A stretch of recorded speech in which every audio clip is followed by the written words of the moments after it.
de oração e de ensino. Às vezes mais oração, às vezes mais ensino. De 7 às 8 é reservado um momento especial onde as pessoas começam a orar, clamar, interceder, falar com Deus. E a partir das 8 horas a gente começa uma palavra. Muitas vezes nós voltamos a orar novamente. E nós sentimos no nosso coração que hoje seria mais oração. E essa palavra eu pretendo trazer um posicionamento acerca do tema. E não me aprofundar. E também é impossível esgotar o tema. Qual o tema? Família. A minha família sobre a rocha. A minha família é edificada sobre a rocha. Como muitos sabem, ontem, dia 15 de março, não, de maio, foi o Dia Internacional da Família, ou Dia Internacional das Famílias. A questão é que poucos sabem como surgiu, de onde veio, né? Esse dia foi estabelecido pelas Nações Unidas há um tempo atrás, porque as nações perceberam a importância do núcleo familiar e como ele passou por processo de mudanças ao longo do tempo. Por exemplo, depois da Primeira Guerra, depois da Segunda Guerra, famílias mudaram, famílias na Europa mudaram. Muitos homens morreram na guerra. Países envelheceram. Com o surgimento e aquecimento da economia, houve também uma mudança geográfica. Pessoas se mudavam para obter melhores condições de vida. Houve também uma urbanização e pessoas saíam do interior e iam para as cidades. E essas famílias, no conceito mais abrangente, né, elas ficavam fragilizadas, eram particionadas. Parte da família ia para a cidade, outra parte ficava no interior. E aquela união se perdia. E aí as nações entenderam que era momento de refletir, era momento de repensar e também de fortalecer as famílias. E aí elas estabeleceram esse dia para um dia que a gente pudesse fomentar, a gente pudesse conversar sobre o tema, debater sobre soluções. E eu creio que nós, enquanto igreja do Senhor, né, nós temos esses mesmos desafios. E nós entendemos algo mais, algo no campo espiritual também. Porque enquanto as famílias modernas e que não creem em Deus, né, elas pensam em passar, no mínimo, uma segurança profissional, uma segurança financeira, a gente entende também que nós devemos passar e os nossos valores. Os valores que foram passados para nós devemos repassar para todos da nossa família. E além dessa preocupação de estar, eu preciso, somente o homem, ganha pão e eu passo o dia fora, e como é que eu vou ficar com meu filho? E que horas eu posso dar assistência à minha família, à minha esposa? E hoje as mulheres começam a trabalhar, claro, há décadas, né, já começam a trabalhar, a mulher está no mercado de trabalho, e os dois estão fora, longe dos filhos. E agora vem mais uma necessidade de graduação, de pós-graduação, de pós da pós, e os filhos já ficam no integral, e as famílias começam a ter maiores desafios. Como passar os nossos valores? Como passar os valores de Deus para nossos filhos? Se nós estamos distantes, se nós estamos a maior parte do tempo longe deles, como estabelecer uma comunhão entre marido e mulher se nós estamos distantes, estamos longe?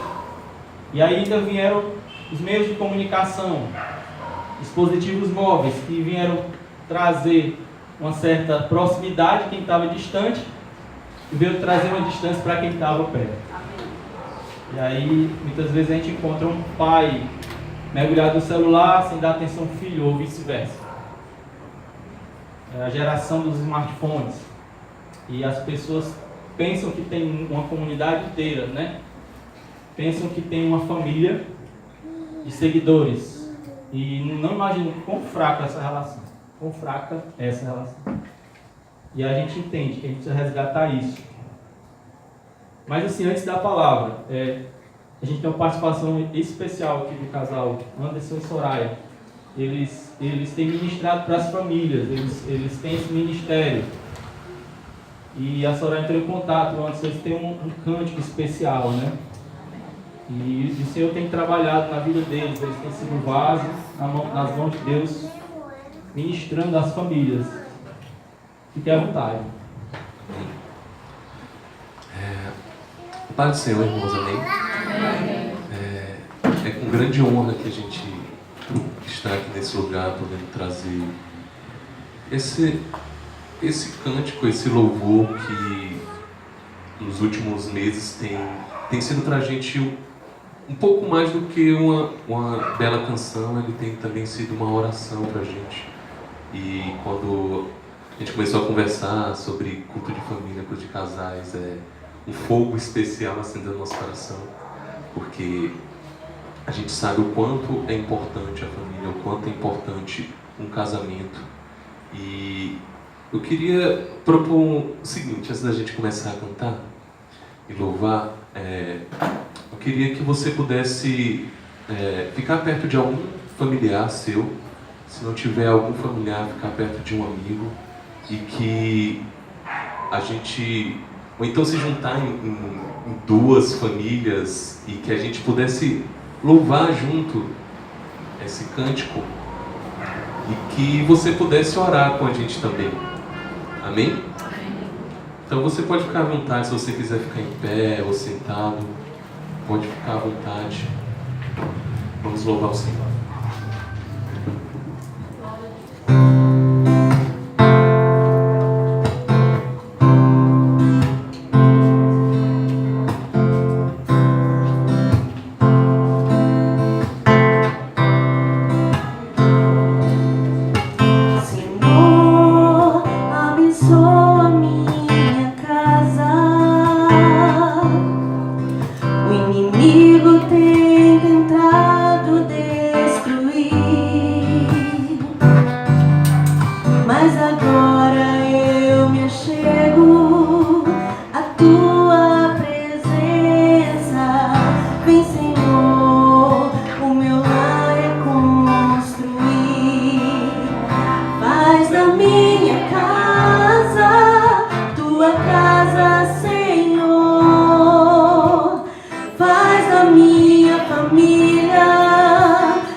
está de pé. Jesus, nós estamos aqui nessa noite, nesse culto da família. E nós sabemos o quão é preciosa a família, Senhor, diante do teu altar. Nós sabemos, Pai, que esse foi o teu sonho primordial para o homem. Tu criaste todas as coisas e mesmo assim tu olhou para o homem e disseste: não é bom que ele esteja só, não é bom que o homem esteja só. E por isso tu criaste uma esposa para este homem. E logo em seguida tu disseste: vão e multiplicai-vos. E nós sabemos, Pai, que esse era o desejo do teu coração para a família. Nós sabemos que o desejo do teu coração é que nós estejamos diante da tua presença. É que o amor reine, que o perdão aconteça. Nós sabemos, Pai, que o desejo do teu coração é que todas as coisas dentro do nosso lar sejam voltadas para a tua palavra e diante da tua palavra. Então nessa noite, Pai, nós queremos consagrar o nosso lar a Ti. Queremos consagrar as nossas famílias diante do teu altar. Não é aquilo que fulano, ciclano, A, B ou C dizem, mas aquilo que a tua palavra fala sobre a família. Aquilo que o teu Espírito fala aos nossos corações sobre a importância da família, sobre a importância de um lar. E nós queremos sim, Pai, colocar diante de Ti as nossas vidas nessa noite. Não importa como nós estamos direcionando nossas vidas hoje, não importa como você está direcionando a sua vida hoje, mas acredite que se hoje você colocar a sua vida diante do Senhor, se você colocar a sua família diante do Senhor, se você fizer essa oração cantada, o Senhor vai estar diante de você. O Senhor, Ele está com os ouvidos abertos ao nosso clamor. Que as nossas famílias, Senhor, estejam diante de Ti. Nós Te entregamos, Pai, os nossos corações. Te entregamos, Pai, todas as barreiras que possam estar atrapalhando os relacionamentos entre marido e esposa, entre pais e filhos. Pai, não deixa que o nosso ego, que o nosso orgulho seja maior do que o amor que Tu plantou no nosso coração pela nossa família. Destrói, Pai, todas as barreiras, destrói tudo aquilo que não vier de Ti e planta em nós corações realmente quebrantados e dispostos a fazer o Teu sacrifício na cruz valer a pena. Porque o Teu sacrifício nos libertou, nos resgatou, e o Teu sacrifício fez com que nós tivéssemos, Pai, a Tua palavra como direcionamento das nossas vidas na nossa casa. Aleluia. Então nós queremos cantar, Pai, essa canção orada nesse momento. E queremos Te entregar as nossas famílias, em nome de Jesus. Quando eu oro, sei, não é em vão. Eu não vou perder a fé. De joelhos vou lutando. Minha família está de pé. Faz a minha casa, Tua casa, Senhor. Faz a minha família, a Tua, Senhor. Eu não abro mão, pois eu tenho fé. Enquanto estou de joelhos, minha família está de pé. Enquanto estou de joelhos, minha família está de pé.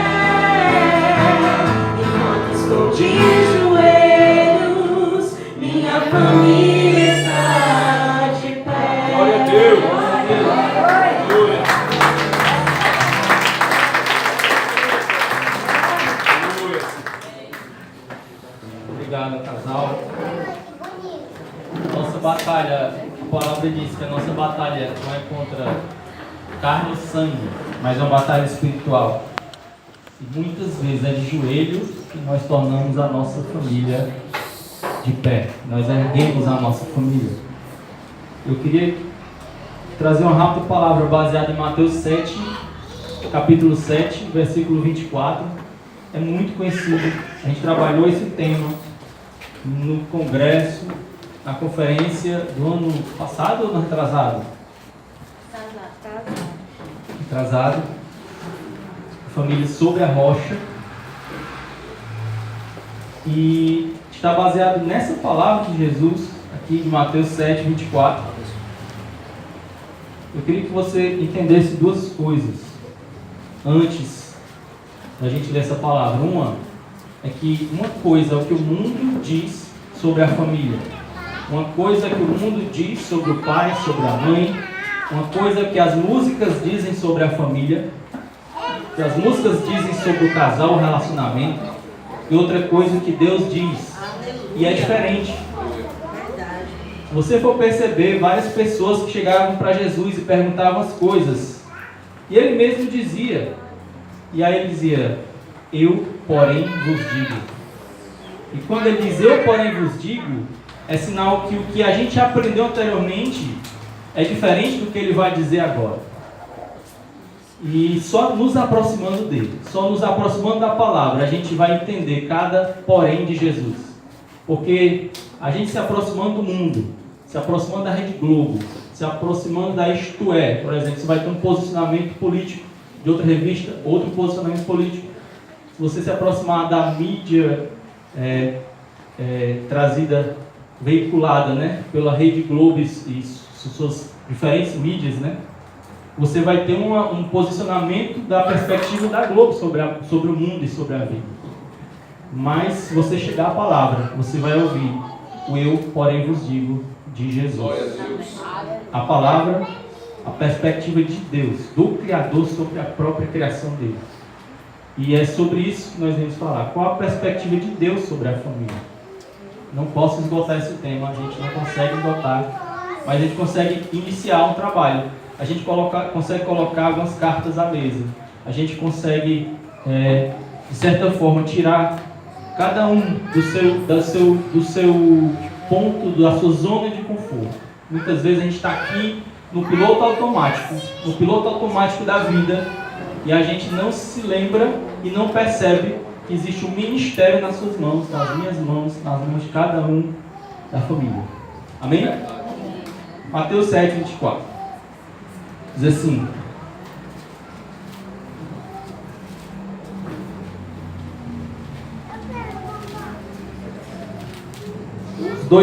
os dois fundamentos. 24. Todo aquele, pois, que ouve essas minhas palavras e as pratica, será comparado a um homem prudente que edificou a sua casa sobre a rocha. E caiu a chuva, e transbordaram os rios, sopraram os ventos, e deram com ímpeto contra aquela casa, e não caiu, porque fora edificada sobre a rocha. E todo aquele que ouve estas minhas palavras e não as pratica, será comparado a um homem insensato que edificou a sua casa sobre a areia. O que aconteceu? Caiu a chuva, transbordaram os rios, sopraram os ventos, deram com ímpeto contra aquela casa e ela desabou, sendo grande a sua ruína. Cristo fala sobre a casa. Ele traz essa parábola, traz essa comparação. E ele está falando sobre a minha vida e a sua vida. E a palavra que ele menciona aqui, e a ordenação, a ordem que ele dá para você e eu praticar essa palavra. Nesse momento ele fala sobre palavras que ele tem ministrado. E ele está, se você folhear a sua Bíblia, voltar um pouquinho, você vai perceber que ele estava dizendo e pregando o Sermão do Monte. O Sermão do Monte é um dos sermões mais conhecidos. E são palavras profundas. São palavras intrigantes. São palavras que vão de encontro a um sistema político, econômico, social, religioso da época. E Jesus trouxe uma palavra que intrigava. E algumas delas difíceis de se praticar. Como essa de dar esmolas, como se deve orar, Para o religioso é bonito orar aqui no púlpito, cantar uma canção bonita, mas Jesus disse, olha, na hora de orar você entra no seu quarto, fecha a porta, antes de você falar eu já sei o que você vai pedir, então não precisa você ficar aparecendo, senão seu galardão já vai ser dado aqui. Eu quero sinceridade, eu quero intimidade, eu quero passar valores para você, eu quero que você receba meus valores, e naturalmente você seja igual a mim, que a minha imagem seja estabelecida em você novamente. E aí ele fala que não adianta a gente acumular tesouros no céu. Ele fala sobre a luz e as trevas, ele fala sobre os dois senhores. Ninguém pode servir a dois senhores, porque não há de aborrecer um e amar ao outro, se devotará a um, desprezará o outro. Não podeis servir entre Deus e as riquezas. Então ele fala da relação homem-dinheiro. Ele fala muitas coisas. E no final, no finzinho do sermão, ele fala sobre os dois fundamentos. Ele diz, olha, não adianta nada se você ouvir tudo isso e não praticar. Se você não praticar isso, você está construindo a sua vida sobre fundamentos que não vão te dar proteção nenhuma. É uma casa construída sobre areia.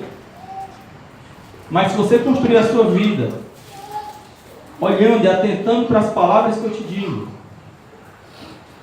você vai construir uma vida segura e inabalável em mim. E esse precioso preciosa chave eu queria trazer para as famílias. Da mesma forma que a gente constrói a nossa vida pessoal, a nossa vida espiritual, a nossa vida profissional, a gente também constrói a nossa família sobre um fundamento. E o Senhor estabelece fundamentos também para a nossa família.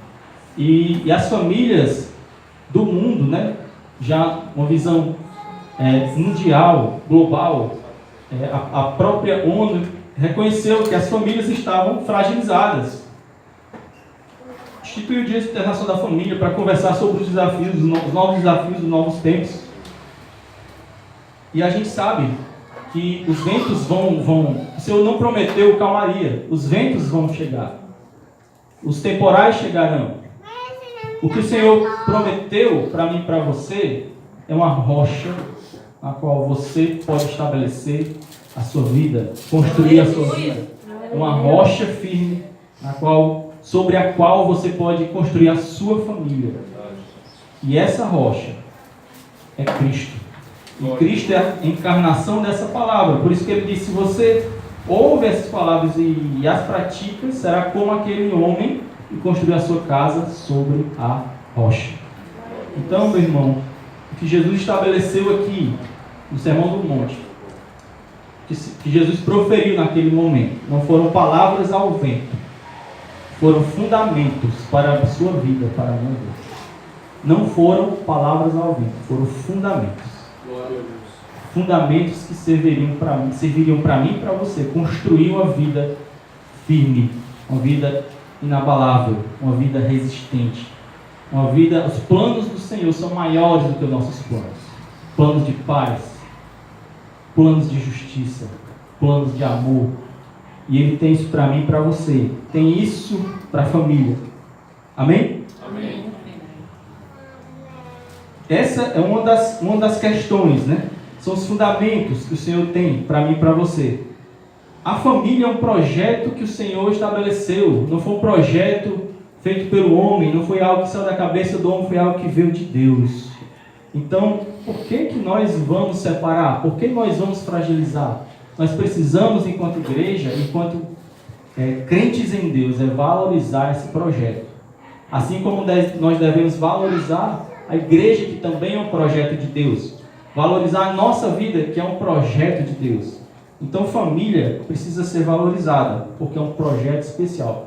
E as próprias Nações Unidas entenderam, olha, nós somos nação, mas nós somos formados de estados. Nossos estados de cidades, as nossas cidades de clãs e de famílias. E a família é o primeiro berço, é o primeiro lugar onde as pessoas se formam, onde os caráteres o caráter formado, onde os valores são transferidos. Então não dá para substituir. O colégio não substitui a família. o ensinamento do professor não substitui o ensinamento do pai e da mãe. A gente não pode terceirizar esse ensinamento. A gente precisa entender que nós temos o nosso papel, enquanto pais, enquanto mães. Os filhos precisam entender isso, que desse berço de amor no qual eles estão inseridos. Da família, ela é uma célula, é algo fundamental. Aqui na igreja a gente se reúne também, não só nessa comunidade maior, mas a gente se reúne nas casas em pequenos grupos, para que a gente possa comunicar melhor, a gente possa trocar conhecimento, a gente possa orar um pelo outro, e a gente consegue se conhecer melhor. São células. Mas a primeira célula, a célula onde você nasce, é a sua família. A família não é só uma célula da igreja, ela é uma célula das nações. Células são as primeiras comunidades. Então a gente precisa entender a importância disso. E o inimigo entende, o inimigo ele ataca as famílias. Ele quer desfazer as famílias, quer enfraquecer. Porque esses valores podem ser enfraquecidos, porque eles não são transferidos na família, porque a família está enfraquecida. Por isso que a família é um importante fundamento e a família é um projeto elementar, porque ela é uma célula. Amém? Amém. Para você perceber a importância da influência da família e a importância da influência, muitas vezes, de um pai ou de uma mãe, eu trouxe aqui um vídeo sobre uma mãe. Não é sobre o filho, mas sobre o mãe. Mas antes de falar sobre essa mãe, eu preciso falar do filho. E antes de falar desse filho, eu preciso falar da nação. Inglaterra. Existiu uma revolução na Inglaterra, existiu uma revolução na França, tempo atrás. A Revolução Francesa, ela foi uma revolução super violenta. Foi contra a corrupção, mas ela tomou assim, uma proporção muito grande, foi super violenta. Enquanto a revolução na Inglaterra foi uma revolução pacífica. E ela foi influenciada por um homem chamado John Wesley. E ele começou a pregar, não dentro da igreja, fora das igrejas. Ele começou a falar sobre a palavra, e a palavra foi chegando aos corações daquele povo, e aquele povo foi se santificando, foi mudando, aquela nação foi entendendo o que é justiça, o que é amor, o que é certo, o que é errado, e aquele povo foi querendo mudança, e aquela mudança surgiu de dentro para fora. E John Wesley trouxe essa revolução pela palavra, por meio do Espírito. Ele foi usado por Deus. E o que é interessante é de onde John Wesley veio. Ele veio de uma família de mais de 15 filhos. O pai dele era ministro, e a mãe dele, Susan Wesley, ela tinha tempo, arranjava tempo para olhar e cuidar de cada menino. E é sobre isso, eu trouxe 4 minutos só. É um trecho de uma história sobre a vida de John Wesley, mas nesse trecho ele fala sobre a mãe dele. E é interessante como uma mãe pode influenciar e pode trazer uma influência que vai muito além da sua geração. Ela influenciou os seus filhos influenciaram amigos, influenciaram pessoas da cidade, que influenciaram novas gerações. Aquele povo da Inglaterra mudou. Um povo só da Inglaterra foi para os Estados Unidos, colonizaram, trazendo uma nova mentalidade. A Constituição dos Estados Unidos foi criada baseada na palavra, e tudo isso começou uma revolução na Inglaterra. E aqueles conceitos, aqueles valores foram passados por uma mãe. Para você ver qual é a importância da família. Tem como